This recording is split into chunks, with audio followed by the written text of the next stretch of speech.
So yeah, ladies first, do you want to just give us a brief introduction to yourself? And oh look, we have got Donna has said yes, Nick has said yes, they can hear us, so that is great. So yeah, if you could give us a quick introduction to yourself, Laura, that would be amazing. Of course. Hello everybody, thank you Emma for having me here. This is really exciting. So I'm Laura Ingram, and I started my property journey only in beginning of 2022. And initially I started in rent-to-rent service accommodation, but I quickly found that it just didn't align to me at all. I didn't have the passion for it. I didn't have, it just didn't give me enough of what I wanted. So I spent quite a bit of time doing my own research on how to get into supported living and why I wanted to get into supported living, which leads me to why, really. So my background is in mental health support services with adults and children. And also from there, I've done a psychodynamic therapy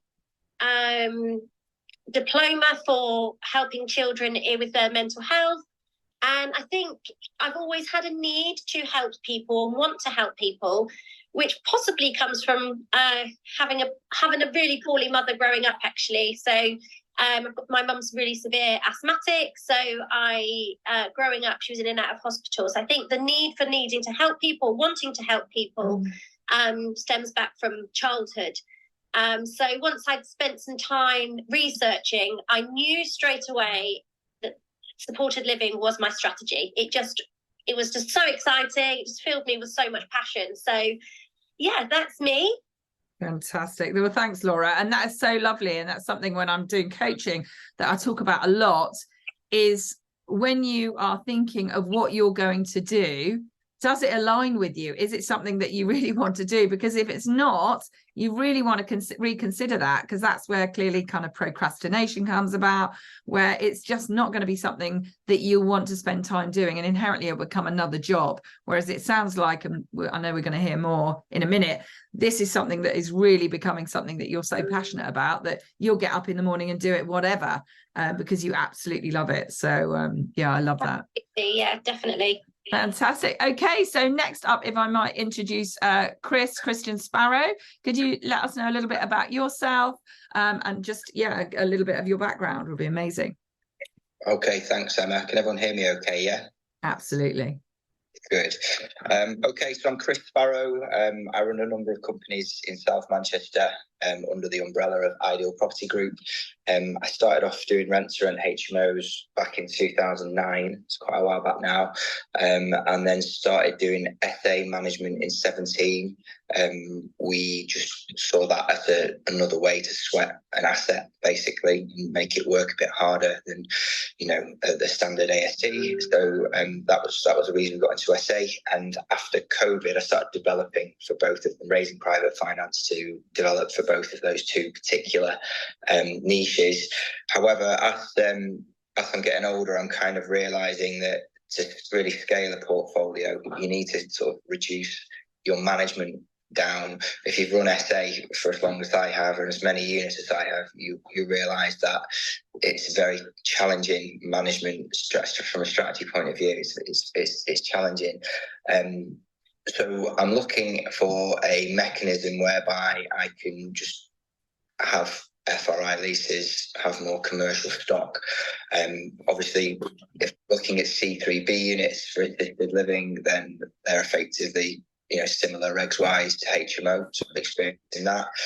And of course, yeah, there's obviously a lot of, but there are obviously a lot of revenue to be had when you're applying the assisted living model, if you're dealing with people that are, multiples of housing benefit rate, i.e. people with more complex needs. So they're really the markets that we're pursuing for those reasons.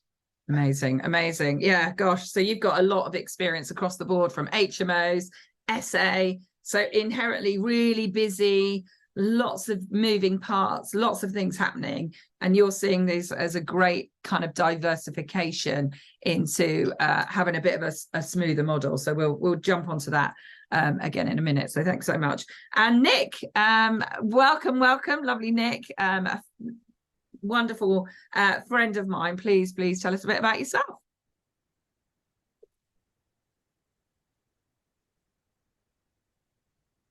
Okay, Nick, we can't hear you on Clubhouse. Don't know why, because it says you're okay on Clubhouse.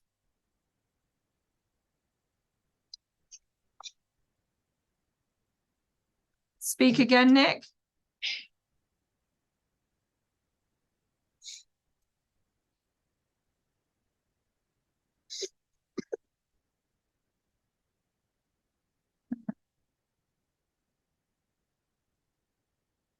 Work out why we wouldn't be able to hear you.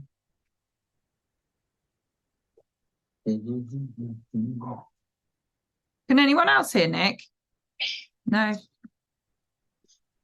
Nick, do you mind perhaps leave and come back? Anthony, I'm with you. Nick, do you mind terribly? Can you pop out and then jump back in? I'll ping you just in case you can't find us again. I'm wondering because Nick opened the meeting. He's showing us muted on the panel there on the Clubhouse app. You see him as muted now? Yeah, I see him as muted. Nick, can you unmute yourself on Clubhouse? It's at the bottom. It's a bit like Zoom. There's like what's it called? A microphone. Bottom right hand corner, Nick.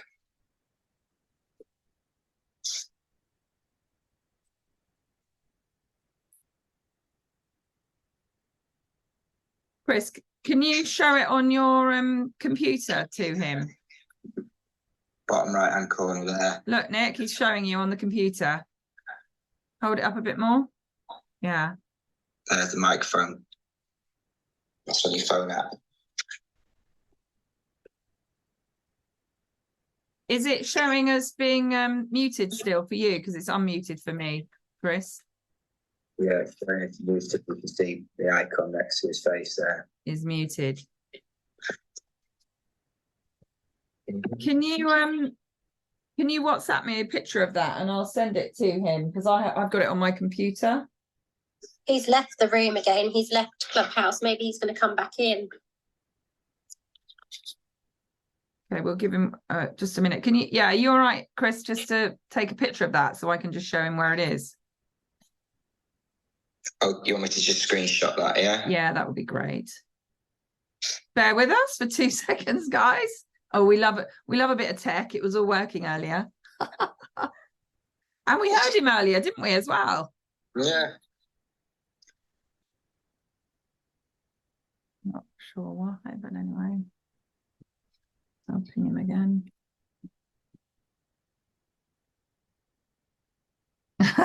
Thanks, Ali.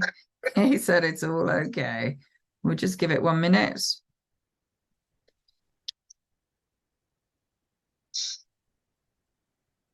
Oh, here we go.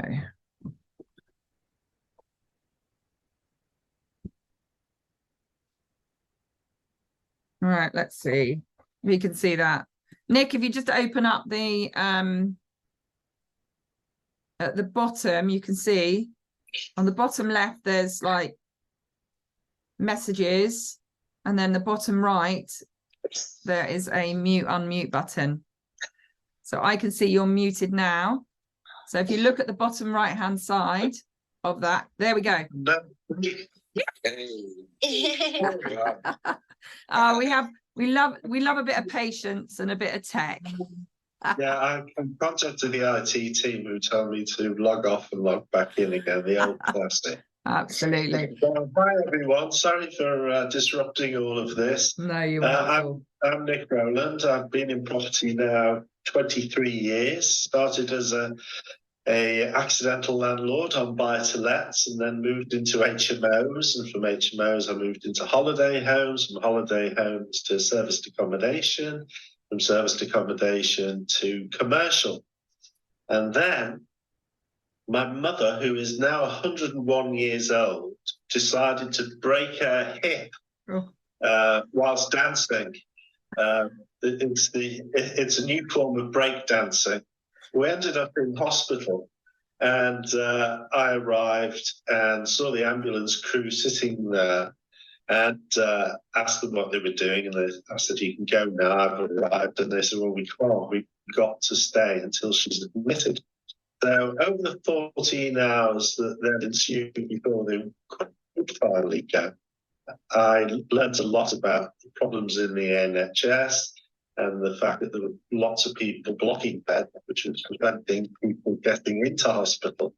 And I thought, well, I've been in property for a long time. I've got a history of being an auditor for the NHS and a background in banking as well. So I've got a lot of the key skills to sort out this problem. Let's not moan about it, let's do something about it. So then I started looking into supported living and how we might move people out of hospitals and institutions into homes. And it's been an interesting journey.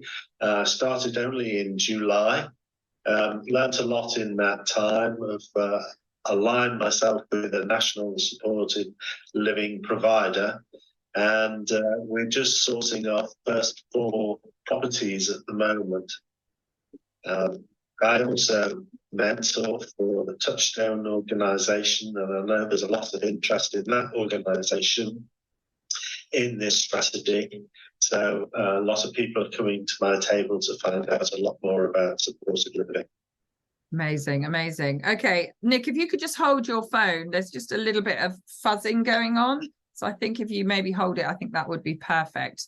Okay, amazing. So what I really like about this is we could sort of come from it from fairly different directions, haven't we? So obviously Nick's been going for years and years.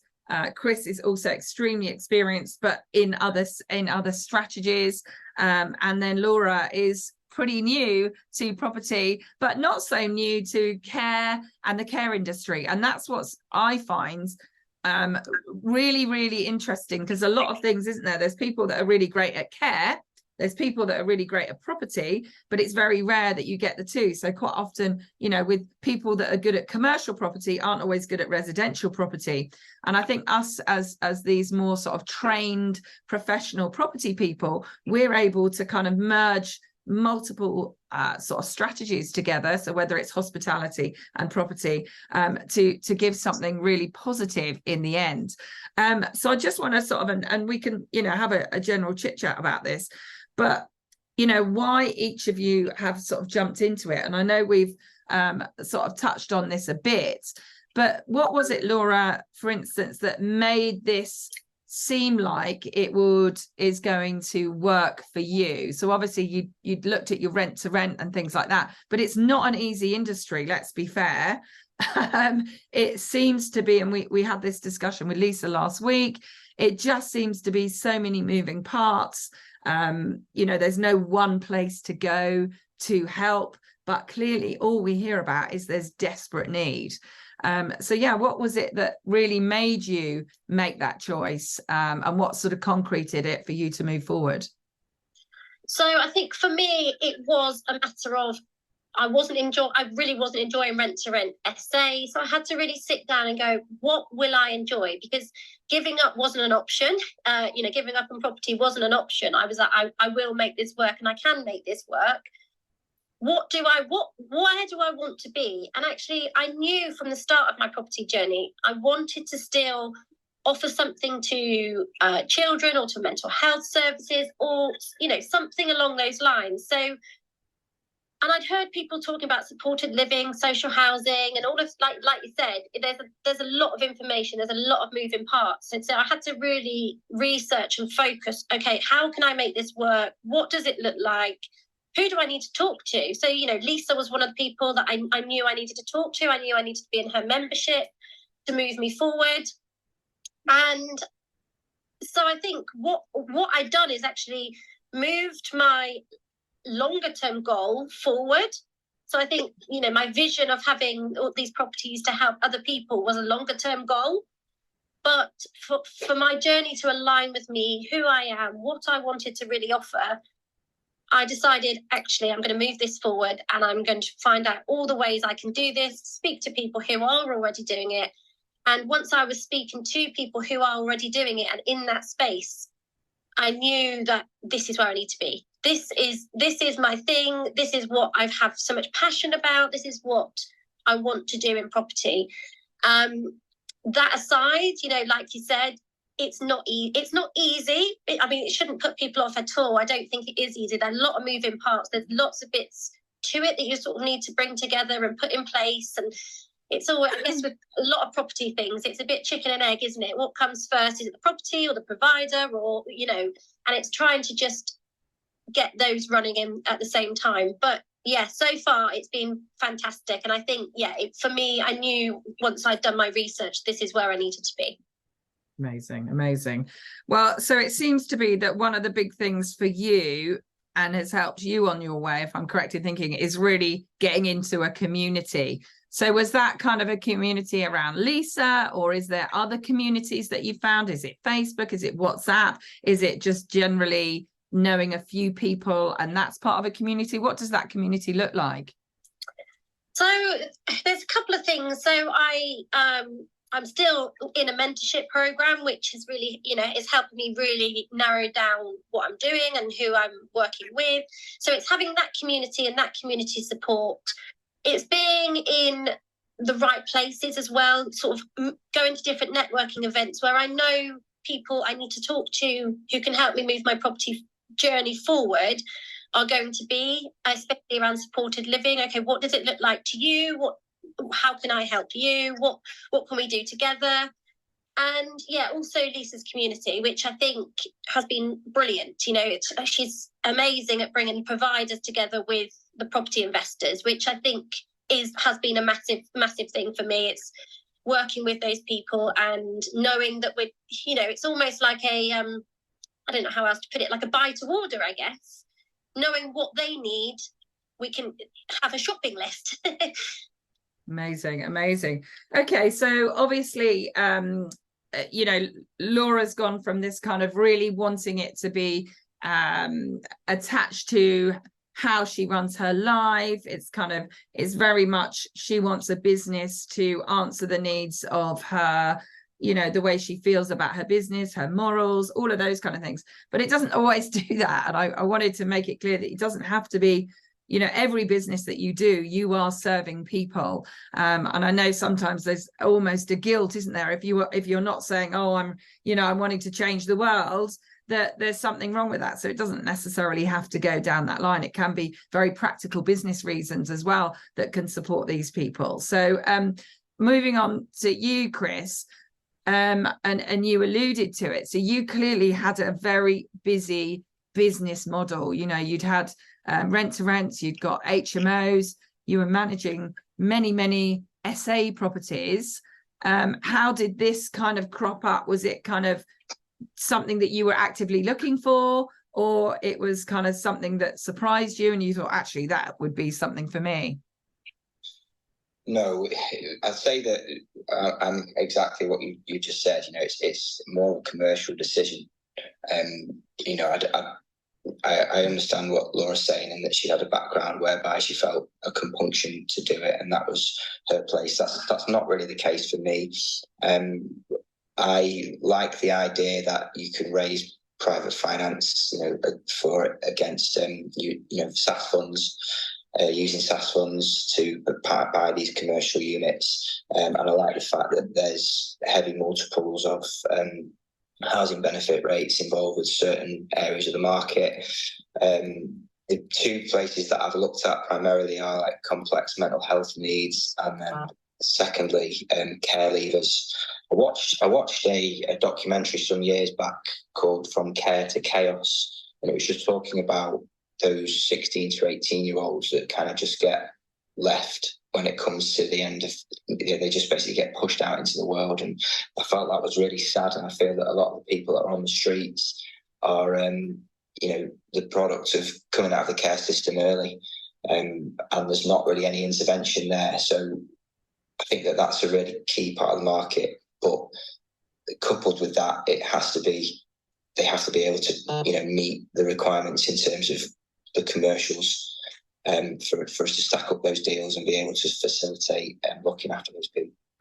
So how did you start to find out about it? You know, was it a similar path that Laura went down? How did this kind of whole process initiate? Well, obviously, you know that I was on the Touchstone programme, so assisted living was something that was talked about a lot there. And it kind of opened my eyes to that, attending sort of SaaS networking events and meeting other people that were operating in space, was quite inspirational too. Although I've been working in property for many years, I didn't really start my formal property education until just post-COVID, when I did the mastermind with Touchstone. And that really just was one of those gear shift moments, really. There's only so long you can kind of do rent-to-rent HMO and deal with, students, mums and dads coming and, giving you grief over a state of a carpet. You just wanted to do something that people were really appreciative of. And if you can create something that's really commercially viable, where you have less management because you have FRI leases in place with service providers, and the people that actually move in there are going to really be grateful for the fact that you provided them the service, then that kind of ticks a lot of boxes for me. Oh, amazing. So was it, again, it was kind of a community thing, but looking in different places, and yours was very much coming from this sort of pension perspective. Could you just explain just a little bit more, just to anyone who might not understand that? Okay, so the first contact I had with speaking about SaaS was actually with Nick. I was sat at his table at Touchstone, and then since then I went on to sort of research, what SaaS were all about, and listen to a lot of audio books and podcasts about it. And I've become quite good at raising private finance through my own personal network and through the networks that I've met at local networking events in Manchester. But the key thing to do is to be able to provide opportunities for people that really suits them. And with SaaS, it's commercial. So my experience being in residential C4 premises is predominantly, if I can create investment opportunities for people that have the funds available to invest through SaaS pensions, then that's a win-win for everyone. And that's what I'm trying to do by going into this market arena. Amazing. I love that. Okay, so gosh, this is getting quite diverse, isn't it, in the way that people are going into this. So Nick, again, you come from this extremely experienced background. You've been mentoring and coaching for many years, a whole host of different things. You're very experienced in pensions, so SIP and SASs, commercial. You've obviously done serviced accommodation, residential. So yeah, massively experienced again. So you touched on how you came about it with your breakdancing 101-year-old mother. But then what was kind of the next step for you to get in and find out that more information?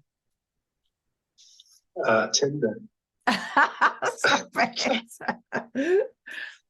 a Tinder day, the lady was asking me what I did for a living, and a tear appeared in her eye, and she just said, "We're desperate to speak to someone like you. Hold on, I'm going to phone my boss." And she came back, said, "Dinner's on me, all the drinks, all nights are on me. We want to know more about your wealth, because we know everything there is to know about supported living and how to help people, but we haven't got a clue about property.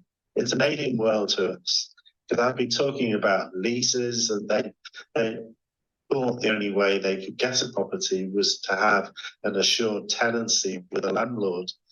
And they were having problems with landlords who then had a direct relationship with the person who needed supported living. But after they've got mental health issues, when they present to a landlord, an argument ensues. Next minute, the landlord's trying to get them out on a Section 21 or a Section 8. Can you hold your phone again, Nick? Sorry, Nick. Can you hold your phone, because we're getting a bit of feedback? That's it. The supported living provider was spending all their time trying to sort out issues between landlords and the people they were trying to support. And I thought, well, this is just absolute nonsense. We've got to find a solution to this. There has to be one. Is it an education piece, or is it more than that? And the more I've gone into it, I've realised, using again my my auditing skills from years ago, which is looking at systems and seeing how we can make them more efficient. I realise that there is a different process in every area that you go to. You're dealing with supported living providers who've got different operating models. You've got housing associations, again, which have different models. NHS departments, they're all set up differently. Just trying to find out how the funding happens was a major challenge. And I don't think I'm fully there yet because I haven't spoken to every area in the UK yet. But I'm on a mission now. If I can connect all of these parts together and get some similarities so everyone can understand this. I mean, you could just be myopic and just look at the area you live in, and you can get to know for that area what the strategy is and how it all fits together. But I want to do something bigger than that. I want to have a national go at reducing the number of people who are blocking beds because the NHS, wonderful organisation, and when you speak to people individually within it, they all know their job inside out. And you know, I can't criticise them, but my criticism is that looking across the whole of the NHS, looking across housing associations, looking across supported living providers, there just isn't a lot of similarity, and the whole funding thing is an issue that needs to be sorted out. I spoke to one supported living provider, well, actually with the people who were going to be doing the funding, and they were looking for a 2-bedroomed house in central Manchester. It needed to be a bungalow, have a garden, no dogs within a mile radius of it, and they wanted a swimming pool. And I said, well, how much are you willing to offer for that? £480 a month. Okay. And you want a swimming pool? Okay. You see a problem with that? Yeah, now you mentioned it. I suppose 480 is a bit cheap for a 2-bed house detached with a swimming pool, but we can pay for the swimming pool. And I just said, okay, is there anything else you're going to provide for this guy? Yes, a chauffeured car with another carer because he likes to go out for a tootle and say turn left, turn right, go forward, go back. And I just said, you've got to see the insanity of this. We've got to get people into night accommodation with a roof over their head. The bells and whistles can be added later, perhaps, but can't we do some consolidation of budgets and make it so that we can just get someone in a decent house and then think about how you could supply their additional need? Could you go for a swimming pool when the pool's closed? Could there be an agreement with the local council?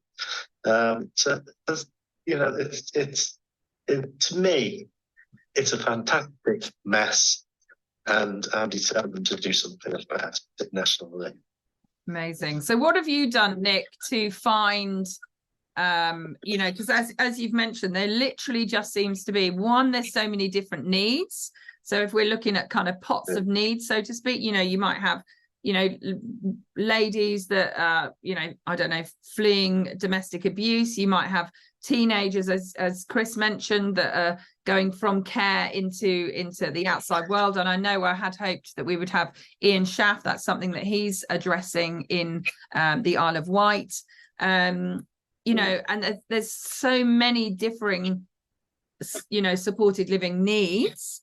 And then on top of that, there seems to be just an absolute host of people who are providing the support, you know, that what you know want are paying for it basically.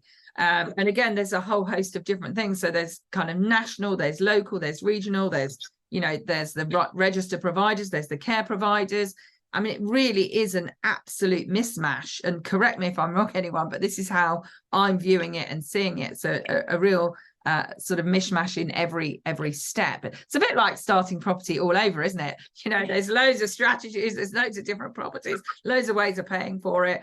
But I do think that there is a more direct route with property. You can get help and support, whereas this is still, even when you get help and support, it's quite open. So what have you done, Nick, and kind of you know, with your contacts, and where are you now? Well, as you say, Emma, well, it's a complete greenfield, really. We're starting from zero, and so, for instance, funding. So, if you wanted to go out and buy a house for supported living, the good news is that, unlike with maybe service accommodation or a buy-to-let, you're buying a property and hoping to fill it. When you're working with a supported living provider, they're going to tell you exactly where we want it and what size it needs to be. So that's a huge benefit. You're not buying a property and hoping to fill it. You know you've filled it before you buy it. So that's fantastic. And there's but then to fund it, it's a bit like serviced accommodation was 5-6 years ago. There wasn't a product called serviced accommodation mortgage. It's kind of something that's grown over time as demand has gone. So one of the things I'm doing is working with mortgage brokers and telling them, look, this strategy is going to go from 0 to 60 in no time at all, because why wouldn't you love a strategy that is completely hands-free? As Chris referred to before, you've got the least an internal repair and insuring lease, if not the full repair and insuring lease. So it's a great strategy for hands-free. So yeah, I'm going around. I've been around at least a dozen mortgage brokers at the moment, saying, could you speak to the people that you speak to and warn them that this is coming and they need to start to put it together? And can you educate them as well? Because you might think from the outside, this sounds like a high-risk strategy. Well, from a landlord perspective, it isn't really. If you've got an FRI lease, if there's any damage to the property, then it'll be repaired by the person you've got that lease with. So that's good. But the mortgage companies may look at it and say, it's high risk, we're going to put another 3% on the mortgage rate that you're paying. And all that's needed really is an education piece to say, these people, or particularly the ones I'm dealing with, which is the more severely handicapped, they've typically got 2 people looking after them. So that reduces the risk. There's always somebody awake and watching their every move. So that reduces it. And with a good supported living provider, they should be managing all their behaviours. So actually, the risk is not that great, really. And if you need to protect some of the things like a cage around a TV, then again, that reduces the risk. There's a big education piece that needs to be done with the people who are supplying the money for this. And with people who already have properties, maybe they've got a nice serviced accommodation and think, well, I don't want someone in there if they're going to start destroying the place. So again, I'm putting the word out there. This is not necessarily a high-risk strategy that you're adopting here. It is a hands-free strategy. It is a strategy that guarantees income for maybe up to 25 years. Because yes, there will be some people who need short-term needs, but there's other people who need the home for life, really. And it's a great feeling to think that you've seen the profile of someone, you understand what their needs are, you've developed that house specifically for their needs, and you've already been told where it's got to be and how big it's got to be. So it's almost as if you don't have to give it a lot of thought in a way. Amazing. I would do when I was looking at the lease, however. Yeah. Can we just try? Sorry, can we just try something? Laura and Chris, can you just mute yourself and just see if it makes any difference to what we're hearing with Nick? Brilliant. Can you just speak again? Yeah, sure. So also I'm engaging with lots of NHS teams. Still no better? No. You need to sack your production team, Emma. Yeah, they've already been sacked. Okay, yeah, carry on. Yeah, so just speaking to different NHS departments, understanding about what they're doing to unblock beds. And because one of the things that I'm finding an issue at the moment is supported living providers are coming to me and saying, I need a property in 3 weeks' time.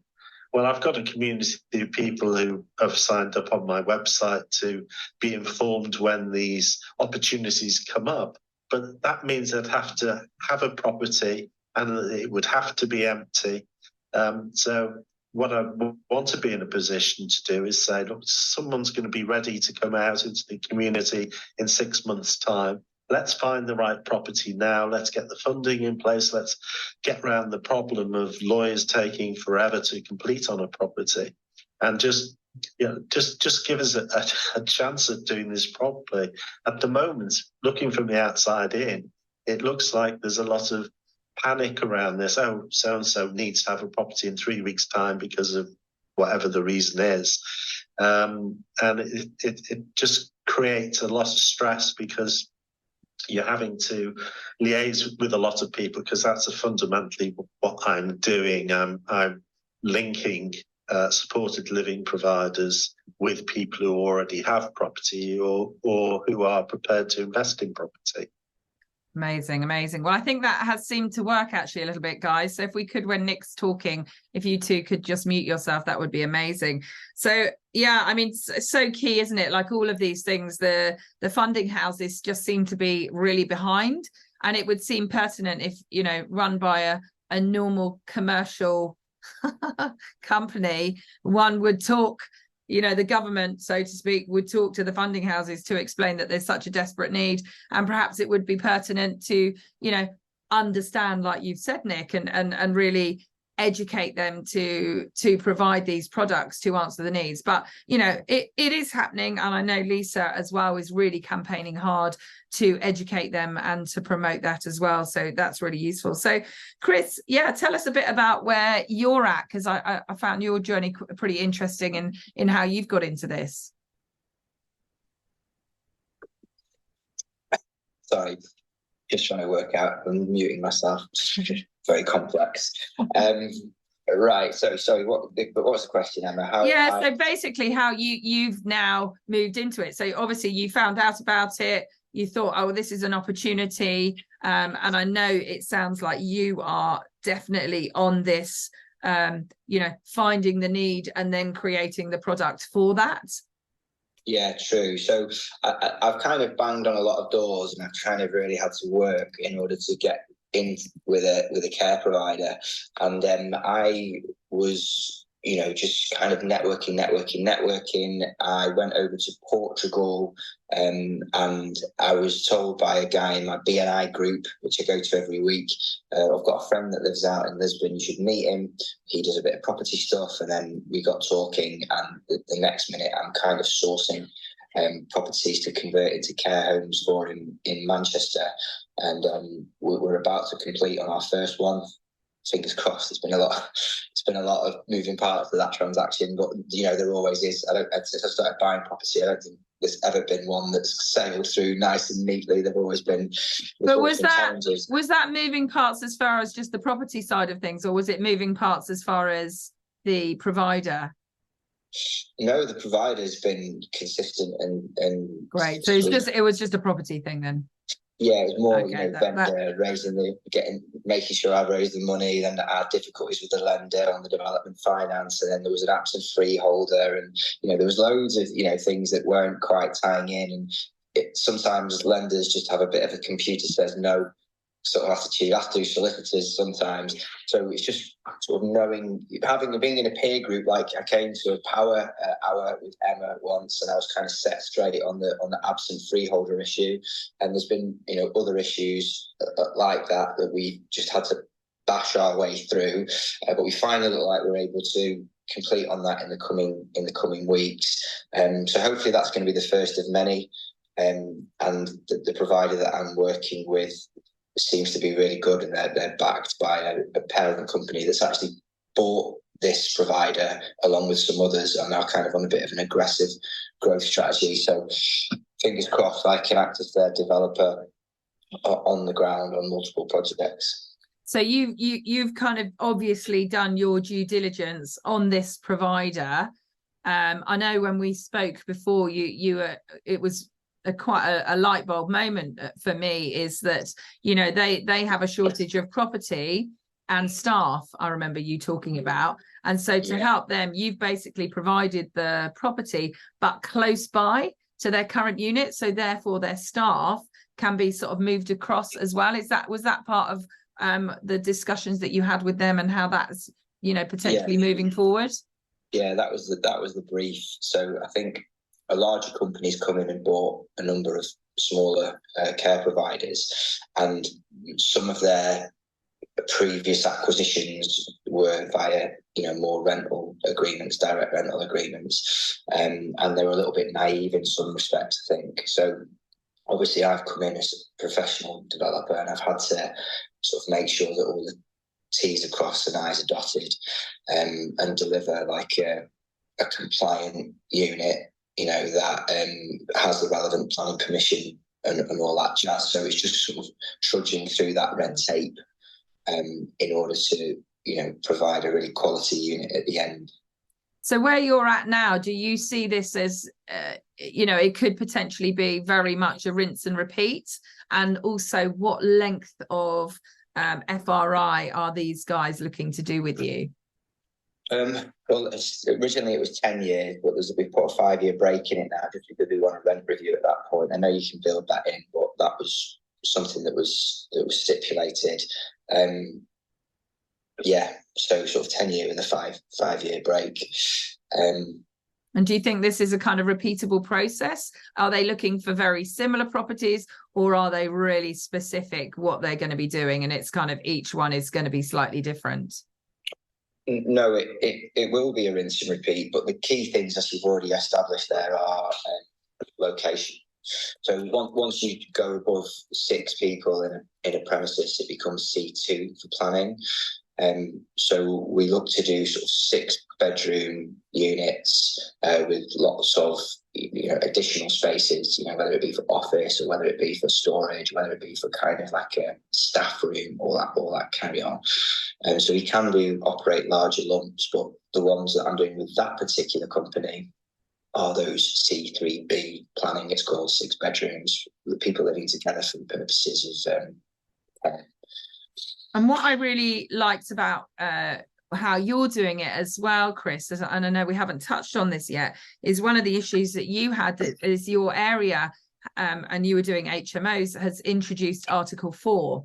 So obviously that had really begun to limit what you can do. So it sounds like inherently, and I know, in fact, I can see my business partner on here, Yuri, as well. He's looking, he's got a supported living provider going into his HMO, and he had a really great conversation with the HMO licensing officer, and they asked, well, for him and the conversation he had with her, I can't say it's for everyone, but they were really pro, you know, people applying with their HMOs for, you know, to get the license, even in an Article 4 area, if it was for supported living. So again, that's another really interesting part, isn't it? But that was what happened with you, wasn't it, Chris? Yeah, to a degree. I think like now, from an economy point of view, like I have a number of HMO landlords that are perhaps slightly too highly geared, and if they're on trackers or if they're coming up for renewals on mortgage products, interest rates are just, you know, have really made the model a little bit, it might be a bit tight still now. Whereas if you can kind of put in a service, if you can put in a supported living provider into some of those same HMOs, perhaps in, you know, not necessarily the prime postcodes, but in those kind of peripheral areas, then you could perhaps make them work better. And of course, once it, as I've touched upon previously, once it falls under the category of being a commercial FRI lease, then of course perhaps SAS funds can help in that instance as well, rather than being on, you know, an 8% commercial product mortgage. You can be on more favourable terms with a SAS lender. Amazing. I love it. I love it. Okay. So Laura, it would be great to, I know you are literally in the midst, aren't you? You've just basically, you've got your plan, you've done your research, and as I understand it now, you've now got your property. Could you just explain how you got there, what you've got, who you're working with? Yeah, absolutely. So we've got a property initially we got this property because we were going to do a flip on this property in Manchester. But we actually, because I was sort of in the midst and I was doing this, we thought actually this works really well for social housing, supported living. So Chris, sorry, can you just mute yourself, please? Excuse me. Thanks. Yeah, keep going, Laura. Sorry.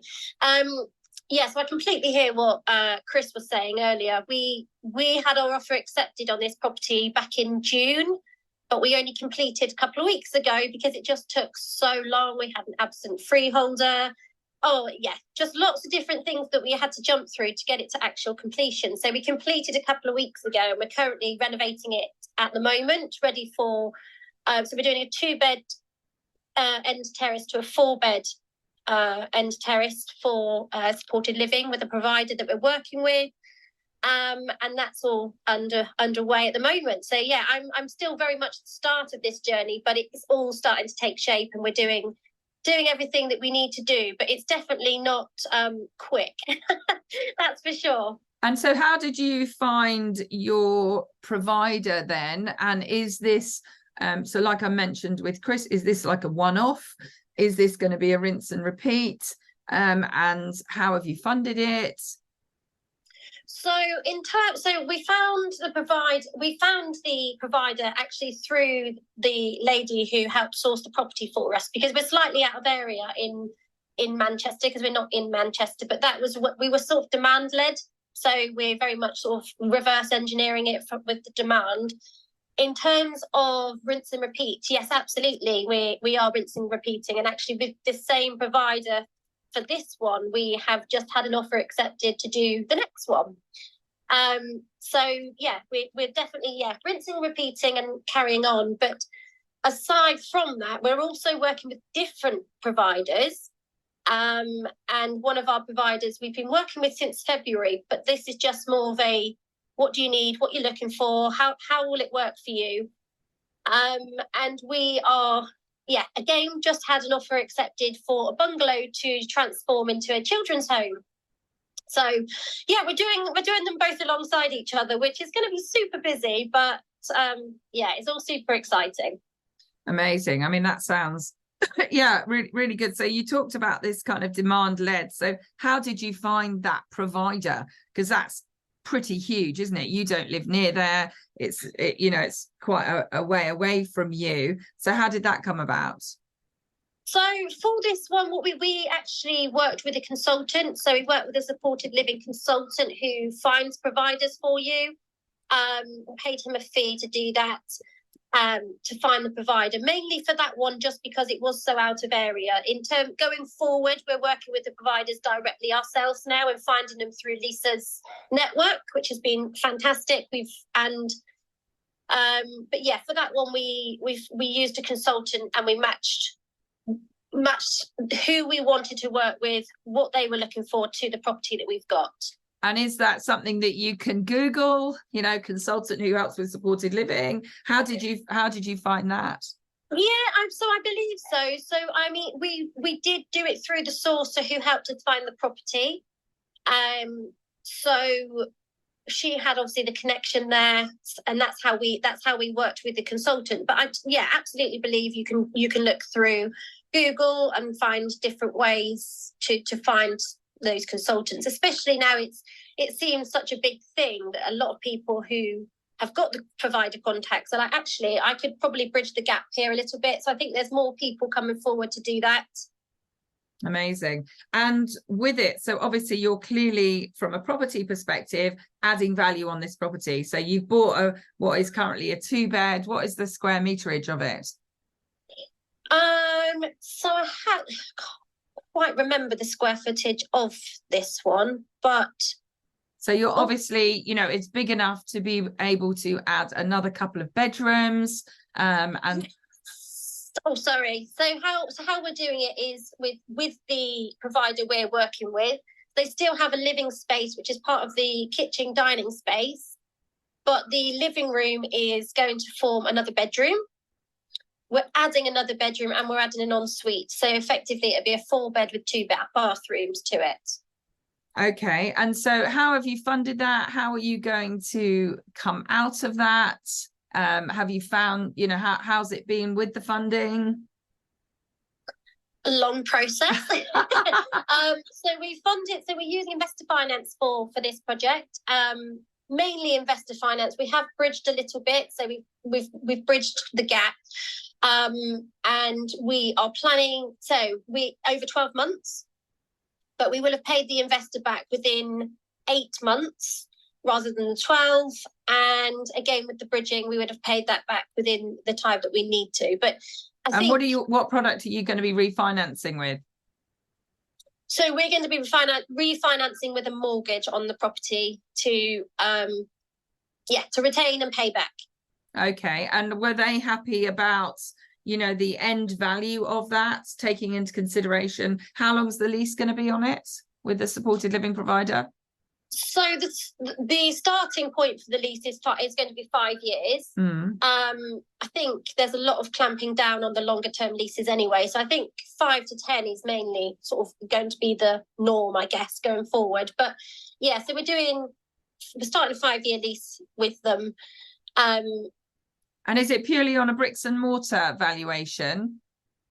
So actually what we're going to do is have it as a business setup. So as another alternative exit strategy, what we could look at doing as well once we're sort of completely renovated is sell it on as a business. So with the lease in place to somebody else who wants that hands-off investment that Chris was talking about. So the GDV is higher because you're selling on a business effectively. But if it was to refinance just to keep it as bricks and mortar, yeah, at the moment. I don't know if Chris is talking about the same area, but I think the area we've got this property is going into Article 4. Amazing. So even then, there seems, you know, there really is so many moving parts as far as, you know, this could then potentially be sold on as a business.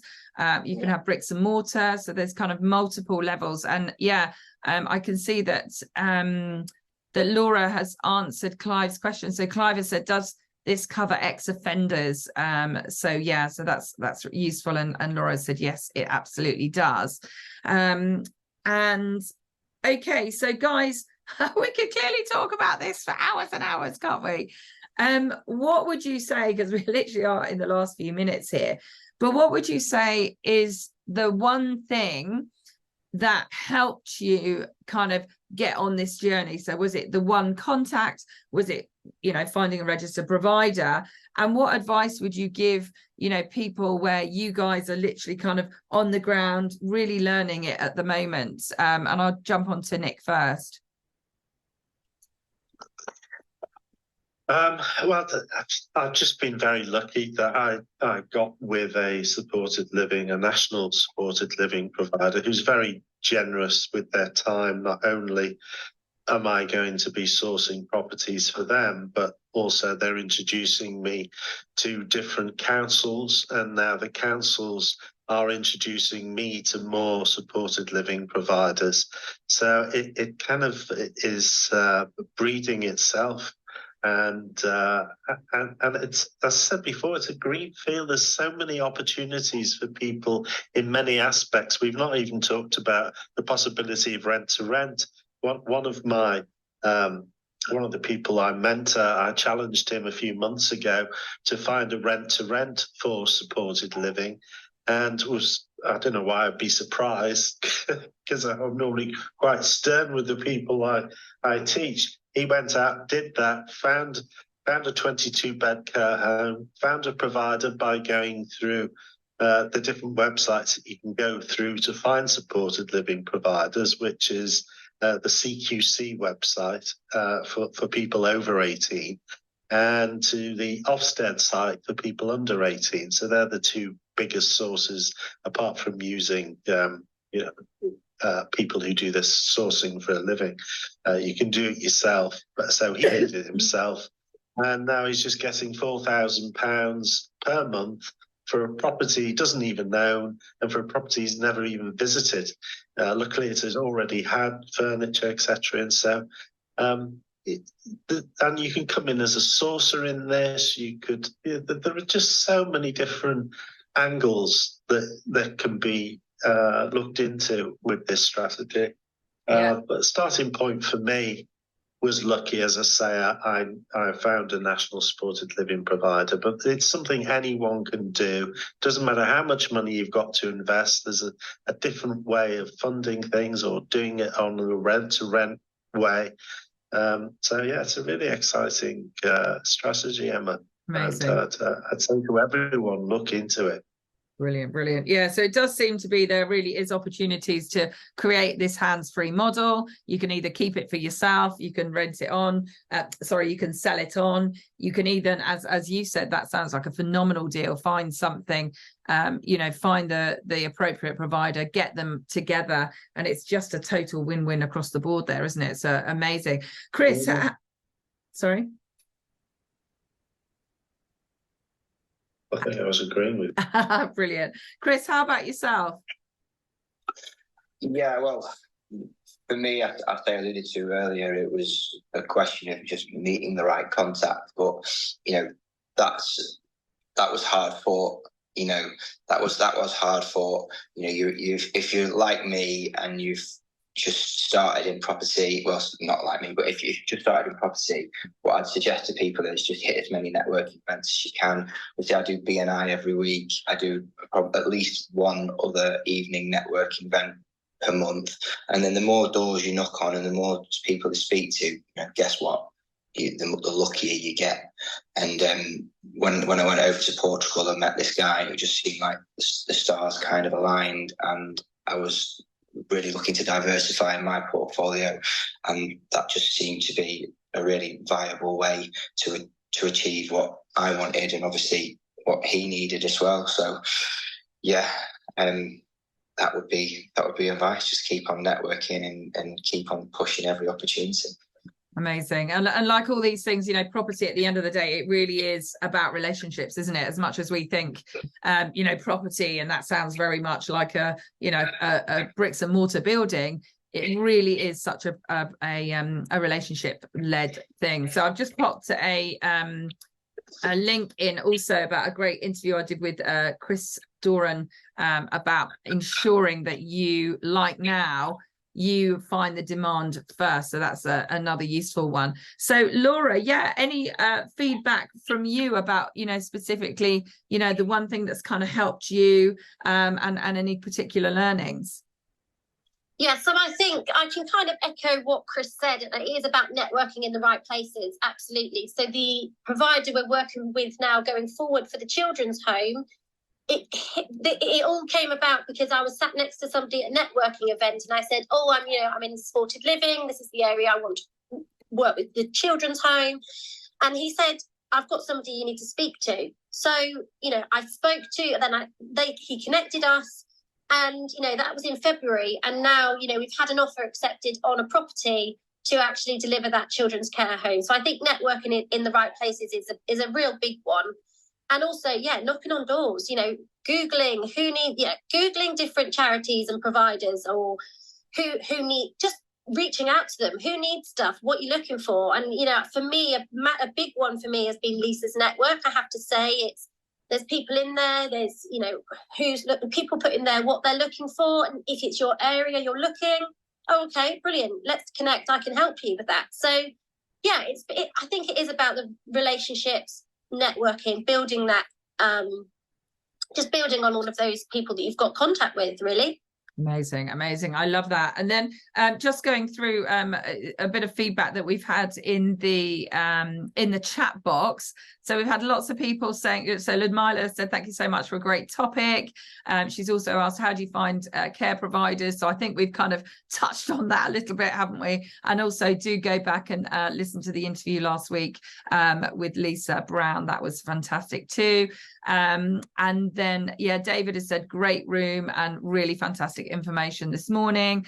Pam has also said, yeah, really, really great room. So yeah, please do. Oh, and Nick has also put a link to his website. So what we're going to do, as I say, this will be on YouTube this afternoon. And what we will do is we will put the contact details for these three fabulous people who are really, you know, the start of this grassroots effect in really making massive difference to a lot of people in our communities, in the country. So it is such an important strategy. So I really, really appreciate you guys being here. And as I said, we will be sharing all those details.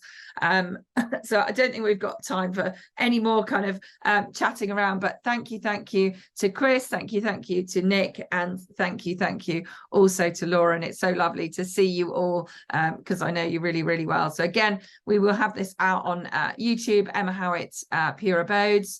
And next week, we should have, I'm just literally finalising it, another couple, two chaps, Alex and Max, who are really, really experienced in this area and already are, you know, that bit further along, have got multiple units and doing this. So we are really going hard on supported living for these few weeks. So yeah, yeah, Ludmila said, can't wait. Oh, and Donna said, this has been great. Nick introduced me to this strategy a few months ago, and I'm really keen to get started. Fantastic, Donna. So keep listening.